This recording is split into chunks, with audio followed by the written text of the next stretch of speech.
Nello scorso video io ed Eva vi abbiamo portato insieme a noi alla scoperta del Portogallo. Tuttavia, durante il viaggio non sono mancate le occasioni per provare a pescare.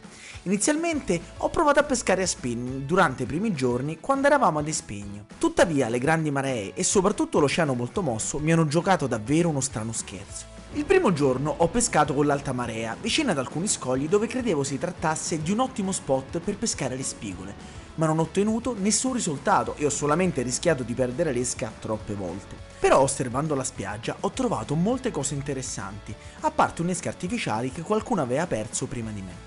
Sulla spiaggia ci sono centinaia di gusci di cozze, ricci, patelle e moltissime chele dei granchi uccisi dalla forte mareggiata. Insomma, un fondale molto interessante. Ma da dove venivano tutti quegli organismi? Avrei svelato il mistero solamente il giorno dopo con la bassa marea. Allora, oggi c'è sicuramente meno vento rispetto a ieri, ma soprattutto c'è la bassa marea. Guardate qua. Cioè, sto pescando in un altro mare. Non solo sto pescando in un altro mare, ma sto camminando dove ieri c'erano 2 metri d'acqua. Qui infatti l'escursione di marea è enorme ed è di circa 3 metri in questo periodo. Invece della sabbia ci sono scogli ovunque, completamente coperti di cozze e altri organismi e grandi piante marine. Una situazione davvero difficile da interpretare, soprattutto perché qui la marea muove in continuazione enormi masse d'acqua e cambia totalmente lo spot in sole 6 ore. Ho provato a pescare con i Minnov e ho rischiato solamente di perderli perché si incagliavano ovunque, mentre il classico raglu non è piaciuto per niente alle spigole. Probabilmente le condizioni giuste per pescare sono differenti, oppure bisogna pescare solamente su un fondale sabbioso. Niente, è passata un'oretta, ho provato di tutto, però effettivamente non è semplice pescare qui, perché con le gommine andavano a fondo, si intrecciavano ovunque, il Minnov non ve lo dico neanche, l'unica che lavorava veramente bene era il ragù, però in realtà non ha mangiato nulla, quindi non è che le spigole ti saltano addosso. Probabilmente, visto le condizioni di marea, è anche probabile che i pesci magari qui con la forte marea che sale, che scende, che sale, che scende, non mangino e si spostino invece più sulla sabbia, però non lo so, devo un attimo scoprirlo. Ora vado a fare una passeggiata, sennò Eva mi ammazza. La passeggiata in realtà dura 6 giorni e solamente l'ultimo giorno troviamo un posto dove finalmente pescare. Vicino ad Aveiro, precisamente a Barra, dove c'è un molo lunghissimo dal quale tutti pescano e dal quale voglio provare a pescare anch'io e che vi ho mostrato nello scorso video. Prima di tutto voglio provare ad immergermi con la maschera per capire cosa c'è sul fondale e se si vedono dei pesci. L'acqua è decisamente più fredda che da noi e il mare più torbido, almeno in questo punto. Provo a fare un piccolo aspetto sul fondo, che è difficilissimo visto che non ho piombi. E appena mi fermo, centinaia di saraghi e cefali enormi cominciano a girarmi intorno.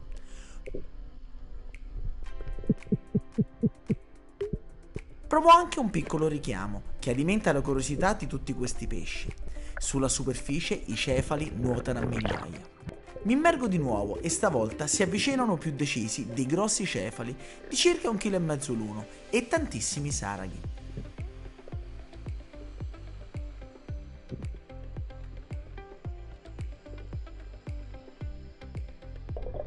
Ne approfitto anche per toccare con mano le piante marine e le cozze che si trovano a migliaia su queste rocce. Il pesce c'è, non resta che andare a pesca. Prima tappa necessaria il negozio di pesca locale, dove in un misto portoghese, inglese, spagnolo, italiano cerco di capire come pescare qui. Il negoziante mi spiega qual è la tecnica locale per pescare le seppie e i calamari. Riesco quasi sempre a capirlo, anche se a volte è un po' più difficile. Questa modalità. Sì, è la prima volta. Compro qualche piombo, le girelle triple e 3 bellissime totanare, che in Italia non si trovano tanto facilmente, e ovviamente una scatola di coreani per fare un piccolo esperimento. Qui vendono anche le polpare artigianali che vi ho fatto vedere nello scorso video. Ho fatto i miei primi acquisti portoghesi, i miei quarti e quinti acquisti portoghesi, perché oggi che è l'ultimo giorno voglio provare a pescare una robina. Ovviamente sono andato nel negozio di fiducia e questo negozio c'ha un sacco di cose, ho comprato un paio di cosine strane e vi faccio vedere pure cosa vendono. Ovviamente qui le spigole come da noi vanno matte per i gamberetti, Ci sono due tipi di spigole, spigola comune, quella che conosciamo noi, e quella macchiata. Non confondiamo questa qui quando è nello stadio giovanile perché ha delle macchie, ma si vede benissimo sia dall'occhio che dalla macchia nera, ma nerissima sull'opercolo, e poi da questi puntini. Ve l'ho fatta vedere nell'altro video che avete visto. Allora, sono uscito dal negozio di pesca e oggi proveremo a pescare da questo pontile. Qui ci sono 1,5 milioni di cefali. Cosa ho comprato? Io, oltre alla mia cannettina, questa 5 pezzi da viaggio e il mulinello, avevo portato un sacco di cose da spinning, però mi piace molto di più pescare con le cose locali, insomma. Quindi proviamo a pescare innanzitutto seppie e calamari.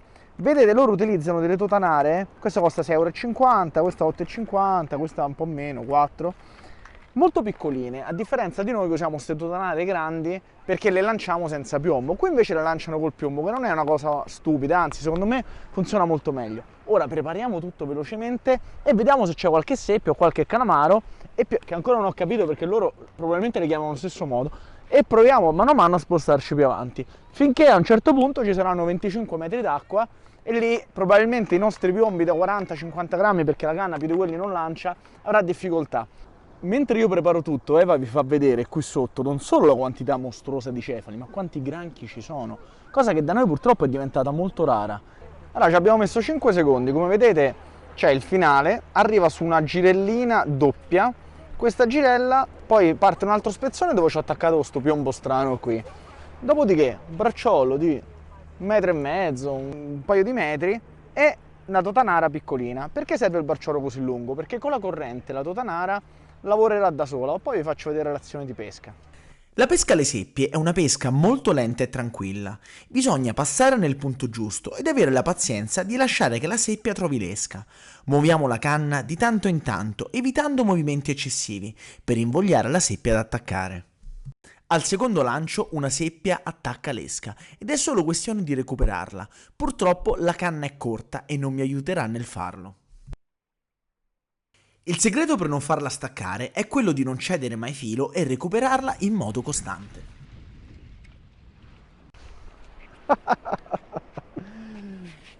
Eccola, non la poggio qui perché potrebbe...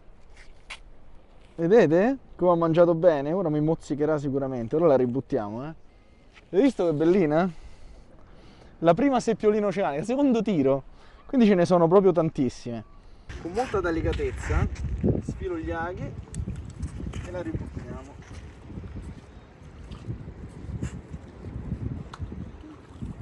Quarto lancio, appena tocca mangiano subito.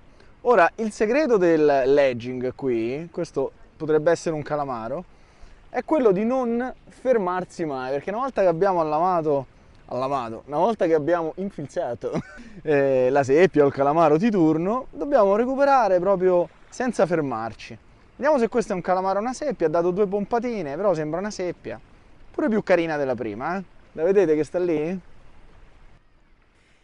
Mi dimentico però che la canna è corta e faccio male i conti. Mentre la tiro su, la faccio toccare sul molo e ovviamente la seppia si stacca subito. Ragazzi, scusate, pensavo che la canna fosse il finale, era lunghissimo, forse lo dovrei accorciare un po'. Quasi ogni lancio mangia una seppia, però molte non rimangono allamate proprio perché la canna non è adatta a questo scopo e si vede subito che hanno mangiato perché rimangono dei pezzettini di pelle della seppia attaccati alla totanara. Rimangono dei pezzettini, questi bisognerebbe toglierli via. Ad un tratto mangia qualcosa di strano, che non mi sembra né una seppia né un calamaro da come sta tirando. Però purtroppo anche questo si slama. Secondo me avevo preso un pesce, e in particolare una sogliola, perché...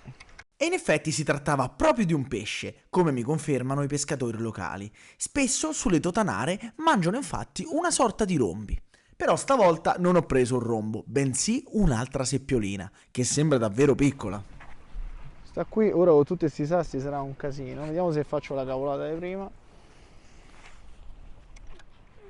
Piccolissima questa. Comunque, anche qui in oceano avete visto che dipende, questa è già stata ferita prima, proprio una seppiotta piccola. Ecco, mi ha fatto nero. Le rispettiamo sempre con molta cautela, anche se mi ha fatto nero. Via. E via alla velocità della luce in una nuvola d'inchiostro. Le nostre seppie le abbiamo prese, qui potremo continuare all'infinito, probabilmente oggi ne potrei prendere una cinquantina, ma non ha senso, tanto poi le ributtiamo anche tutte, sono molto piccoline. Ora però voglio cominciare a fare una montatura per provare a pescare qualche pescione, perché secondo me qui sotto ho comprato i coreani. Faccio una montatura molto semplice, con un paio di ami, uno con piombo scorrevole, un amo giù e un amo su, e probabilmente qualcosa funzionerà. Mo Eva sta recuperando a manetta come al solito, devi fermare, mangiano ferme le seppie. Fermati, devi fermare, fermati.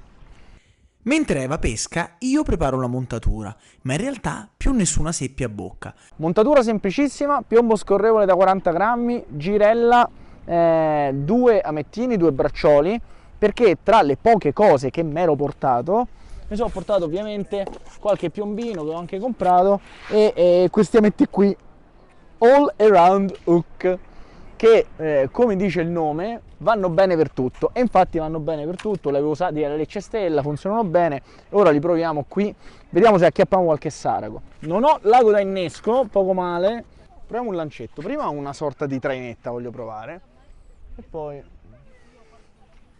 Primo lancio, prova a recuperare molto lentamente sul fondo no. e subito qualcosa mangia. Eccolo, mamma che mangiata, guardate, guardate.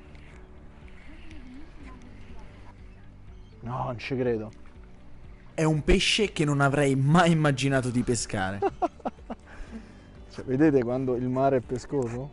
Questa è una gallinella. Ho mangiato benissimo. Ovviamente questa è la montatura più semplice. Primo lancio in oceano, ragazzi. Questo lo ributtiamo, ovviamente. Ciao, bello. Beh, avete visto? Questa è una montatura che comunque piace al pesce. Ora Eva sta riprendendo, ma c'ha due occhi così perché, ragazzi, non capita tutti i giorni di fare mezzo lancio e prendere i pesci.